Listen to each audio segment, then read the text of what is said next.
Peter O'Toole finally tells the truth about co-stars from Lawrence of Arabia. Peter O'Toole was born Peter Seamus O'Toole on August 2, 1932, either in Connemara, County Galway, Ireland, or in Leeds, Yorkshire, England, as he sometimes playfully claimed. His early years were covered in a certain air of mystery that fit his later reputation as a man larger than life.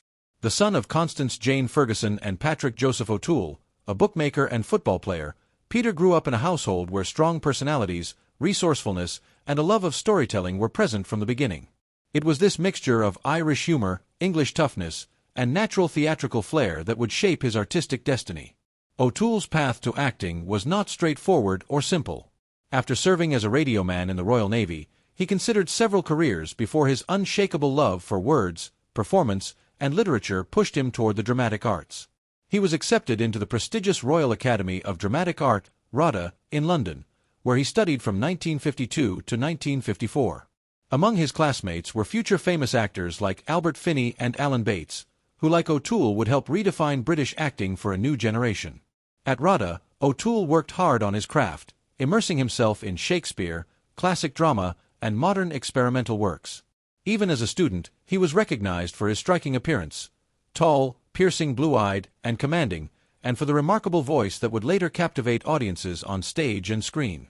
His early years on stage at the Bristol Old Vic Theatre revealed an actor of extraordinary intensity and range. O'Toole could effortlessly shift from Shakespeare's tragic heroes to modern psychologically complex roles, establishing himself as one of the most promising young actors of the 1950s. This foundation in classical theater remained a hallmark of his career even after he transitioned to cinema. He was not merely a performer but a craftsman who believed that every role demanded complete emotional truth.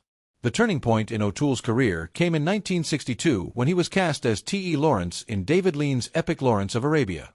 The role transformed him overnight into an international star. His performance, with its magnetic mixture of vulnerability, arrogance, brilliance, and torment, not only defined his career but also became one of the most iconic portrayals in film history.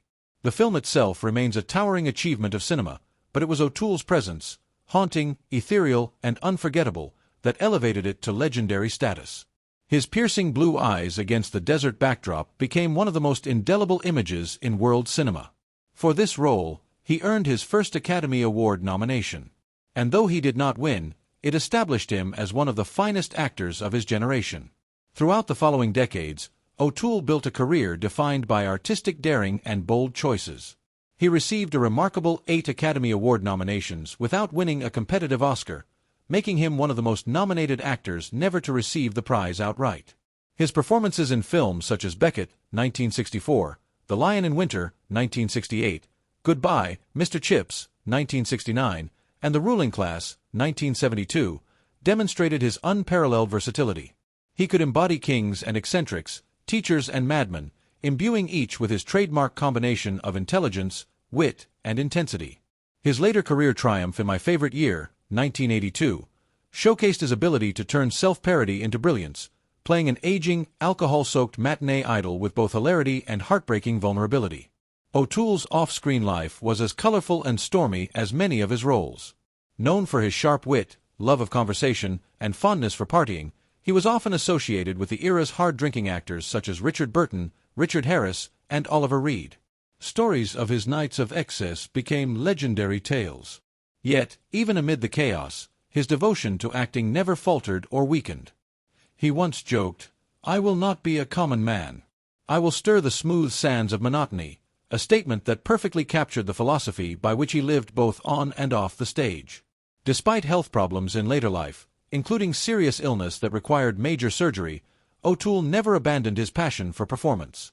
His late career work continued to shine, whether on stage in Shakespearean revivals or on screen in films like Venus, 2006, where his portrayal of an aging actor earned him his final Academy Award nomination.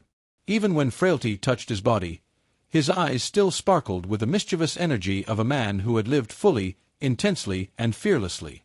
In 2003, the Academy of Motion Picture Arts and Sciences finally recognized his towering contributions to cinema with an honorary Oscar.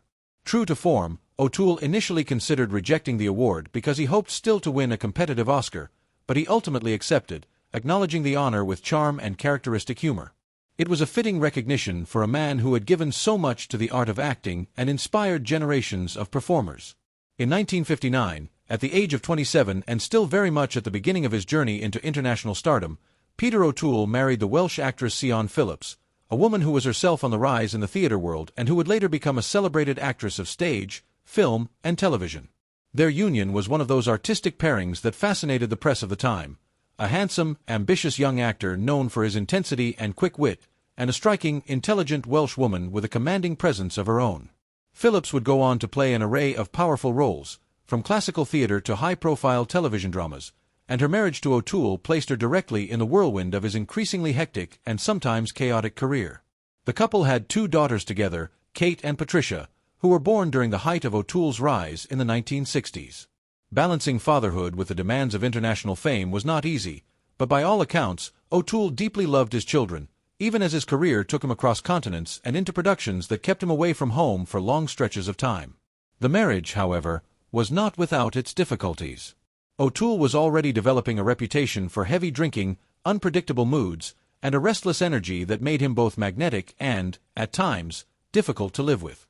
Phillips later wrote candidly about their life together in her memoirs, describing how the strain of O'Toole's stardom, his unpredictable temperament, and his drinking habits often weighed on their family life. For 2 decades, they remained married, raising their daughters while navigating the storm of celebrity life. But by 1979, after 20 years together, the relationship had run its course, and they divorced. The end of their marriage marked a turning point in O'Toole's personal life, closing a chapter defined as much by artistic triumph as by personal turbulence. After the divorce, O'Toole continued to live passionately, if unconventionally. In the years that followed, he entered into a relationship with model Karen Brown. Though their romance was less publicized than his marriage to Siân Phillips, it was significant in that it brought him the joy of fatherhood once again. Together, O'Toole and Brown had a son, Lorcan, born in 1983 when O'Toole was already well into his 50s. The arrival of Lorcan was a bright moment for the actor who, despite his age and sometimes fragile health, found renewed purpose in raising a young child. Lorcan O'Toole grew up in the shadow of his father's legendary reputation, but eventually pursued acting himself, stepping into the world of film and television in his own right. Although the younger O'Toole never sought to replicate his father's towering career, he inherited some of the same creative spirit and love of storytelling that had defined Peter's life. When reflecting back on his legendary role in Lawrence of Arabia, 1962, the film that catapulted him from relative obscurity to international stardom, Peter O'Toole was often asked about the men and women he shared the screen with. For decades, O'Toole remained tactful and polite, preferring to focus on the artistry of the production rather than reveal too much about the personalities behind it. Yet, in later years, with the benefit of time and distance, he began to speak more candidly about his co-stars, offering honest recollections that combined admiration, frustration, and even a touch of dry humor. "It was an extraordinary cast," O'Toole once remarked. "And with extraordinary people, you get the full spectrum: brilliance, vanity, generosity, and the occasional bloody nightmare." He often began with Alec Guinness, the already established titan of British acting, who played Prince Faisal. O'Toole confessed that working alongside Guinness was intimidating at first. "Alec was a master technician," he said. "His voice, his movements, all measured, all precise. You couldn't help but watch him and learn." At the same time, O'Toole noted that Guinness's meticulousness sometimes clashed with the improvisational energy that O'Toole himself brought to the desert epic. Still, he admitted that sharing scenes with Guinness forced him to refine his own craft, and he considered Guinness's presence a gift to the production. Anthony Quinn, who portrayed Auda Abu Tay, was another figure O'Toole recalled vividly. "Tony Quinn was larger than life on the screen and off it," O'Toole said with a laugh. "He carried himself like a conquering general. He'd thunder into a room and you'd swear the walls shook." Though their temperaments could not have been more different, O'Toole respected Quinn's ability to dominate a scene with sheer force of will. He did admit, however, that Quinn's intensity sometimes bordered on overwhelming, joking, "When Tony was in full flight, even the camels looked nervous." The young Omar Sharif, who played Sharif Ali, became one of O'Toole's closest companions during the grueling shoot in Jordan and Morocco. Their friendship endured for decades. "Omar saved my sanity out there," O'Toole recalled warmly. "We were both young, both thrown into this mad, endless desert, and we found each other. He had this charm, this wit. He could make you laugh even when the sun was melting your brain. We shared bottles of whiskey, endless conversations, and, truth be told, probably a few questionable adventures. O'Toole often credited Sharif with keeping his spirits up during the long and punishing months of filming. Their camaraderie, he insisted, was as important to him personally as it was to the chemistry audiences saw on screen. O'Toole also commented on Jack Hawkins, who played General Allenby. Jack was the epitome of the English officer, on and off the set. He had that bearing, that gravitas, that air of command.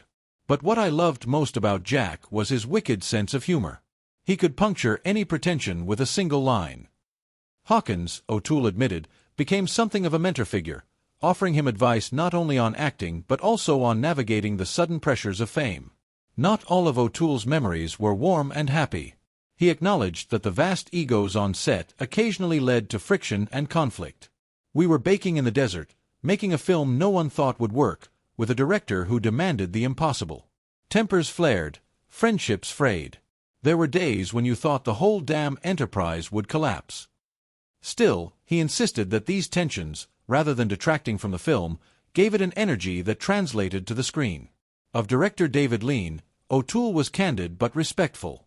Lean was brilliant, but he was also merciless. He pushed you to the edge, sometimes too far. But then you'd see the rushes, and you'd understand why. He was painting on the largest canvas imaginable, and he demanded performances that matched it. I owe him my career, though at the time I may have cursed his name more than once. In the end, O'Toole expressed deep gratitude for the ensemble that surrounded him. You don't make a masterpiece like Lawrence on your own, he said. You need giants around you, and I had them: Alec, Tony, Omar, Jack, and the rest. They each brought something indelible to that desert. Whatever differences we had, whatever battles we fought, the film endures. And in the end, that's the only truth that matters. These reflections, equal parts affectionate and unvarnished, reveal not only O'Toole's honesty but also his recognition that Lawrence of Arabia was more than just a role.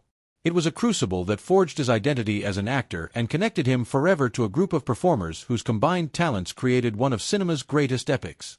Peter O'Toole, after a long and illustrious career that had spanned more than 5 decades, announced in July 2012 that he was officially retiring from acting. This decision came as a result of a recurrence of stomach cancer, a condition he had battled courageously in earlier years. O'Toole had first undergone major surgery for stomach cancer in 1976, and though he recovered and went on to continue his career with remarkable determination, the illness eventually resurfaced in his later years, forcing him to reevaluate his health and priorities. In a public statement at the time of his retirement, he expressed both gratitude and sadness, acknowledging that while his passion for performing and storytelling had never diminished, the time had come for him to step away from the stage and the screen. Fans and colleagues alike respected his choice, understanding that it reflected not weakness but rather the wisdom of a man who had given everything to his craft and who now wished to preserve his remaining strength. His retirement marked the end of an era, as O'Toole had been one of the last towering figures of the golden age of British and Hollywood cinema. A little over a year later, the world mourned the loss of this extraordinary talent. On the 14th of December 2013, Peter O'Toole passed away at the Wellington Hospital in St. John's Wood, a distinguished and historic district in northwest London.